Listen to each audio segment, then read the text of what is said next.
आदरणीय बंधुओं, माताओं व मेरी प्यारी बहनों, राधे राधे। आपका हमारे इस YouTube चैनल पर बहुत बहुत स्वागत है। बंधुओं, आज हम इस वीडियो में पुत्रदा एकादशी की कथा सुनेंगे, जिसे सुनने सुनाने से भगवान श्री हरि की कृपा से मनुष्य इस लोक में पुत्र सुख भोग कर मृत्यु उपरांत मोक्ष को पाता है। कथा सुनने के बाद यदि आप हमारे चैनल पर नए हैं तो कृपया हमारे चैनल को सब्सक्राइब करें, बेल आइकन को प्रेस करें ताकि हमारी वीडियो की नोटिफिकेशन सबसे पहले आप तक पहुंचे। वीडियो को शेयर व लाइक भी जरूर करें। बंधुओं, पोष माह के शुक्ल पक्ष में आने वाली एकादशी पुत्रदा एकादशी के नाम से जानी जाती है, जो कि इस बार वर्ष 2021 में 24 जनवरी दिन रविवार यानी कि कल है। इसमें भगवान विष्णु की पूजा करने का विधान है और इस दिन विशेष रूप से गाय के दूध का सागर लिया जाता है। भगवान श्री कृष्ण धर्मराज युधिष्ठिर को पुत्रदा एकादशी का महत्व बताते हुए कहते हैं कि हे राजन, ये एकादशी सब पापों को दूर करने वाली है। इस एकादशी को धारण कर श्री हरि की पूजा करने वाला व इसके नियमों को मानने वाला मनुष्य योग्य व तेजस्वी पुत्र प्राप्त कर पुत्र सुख को भोगते हुए मृत्यु उपरांत मोक्ष को पाता है। सुख समृद्धि देने वाले, कामनाओं को पूर्ण करने वाले नारायण इसके देवता हैं। चर अचर तीनों लोकों में इससे श्रेष्ठ कुछ नहीं है। पापों का हरण करने वाली और संतान सुख देने वाली पुत्रदा एकादशी की कथा मैं तुमसे कहूँगा, ध्यान पूर्वक सुनो। पूर्व काल की बात है। भद्रावती नाम की एक पुरी थी। वहाँ सुकेतुमान नाम का राजा राज्य करता था। उसकी रानी का नाम शैव्य था। राजा सभी सुखों से ओतप्रोत था, परंतु उनके कोई संतान नहीं थी। संतान प्राप्ति के लिए राजा ने बहुत से यज्ञ दान तप किए, परंतु उन्हें संतान की प्राप्ति नहीं हुई।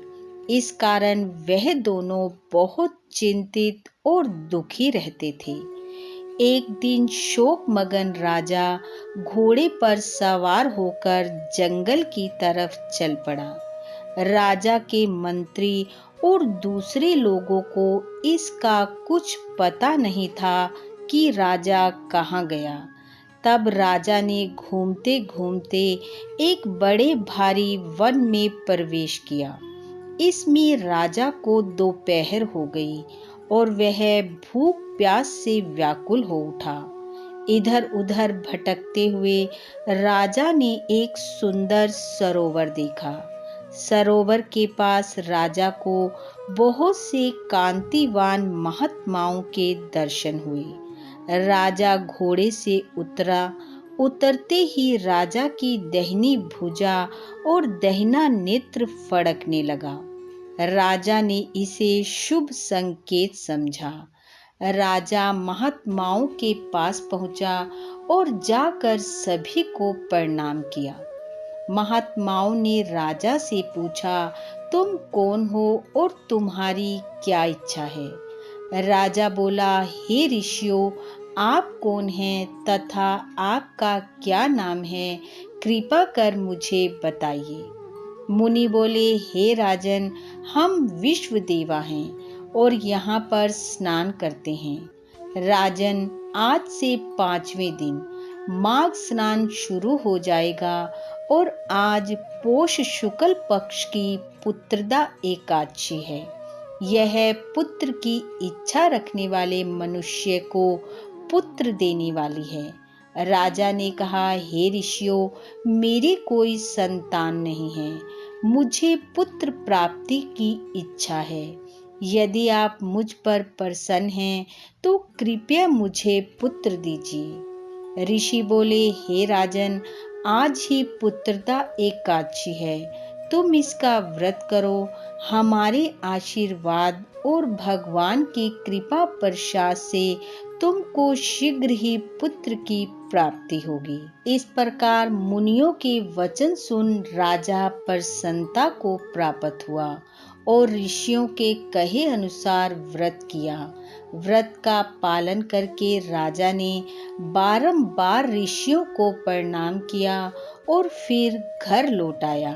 व्रत के प्रभाव व ऋषि मुनियों के आशीर्वाद से रानी को गर्भ की स्थिति हो गई और समय अनुसार बड़ा तेजस्वी और पुण्य आत्मा पुत्र राजा और रानी को प्राप्त हुआ। वह बालक पिता को सदैव प्रसन्न रखता था और फिर वह राज सिंहासन पर बैठकर प्रजा का पालन करने लगा। मुनियों के आशीर्वाद व पुत्रदा एकादशी के प्रभाव से राजा पुत्र सुख भोग कर अंत में मोक्ष को प्राप्त हुआ। इस प्रकार हे राजन, पुत्रदा एकादशी का व्रत अवश्य करना चाहिए। जो मनुष्य भक्ति युक्त चित्त से इस व्रत को करते हैं, इसके महत्व और कथा को सुनते हैं, वे इस लोक में पुत्र सुख को भोग कर अंत में मोक्ष को पाते हैं। बोलो भगवान श्री हरि की जय। बंधुओं, भगवान श्री हरि की कृपा आप व आपके परिवार पर सदैव बनी रहे। आपका घर आंगन खुशियों से महकता रहे। इन्हीं शुभकामनाओं के साथ आप सबका बहुत बहुत धन्यवाद। राधे राधे।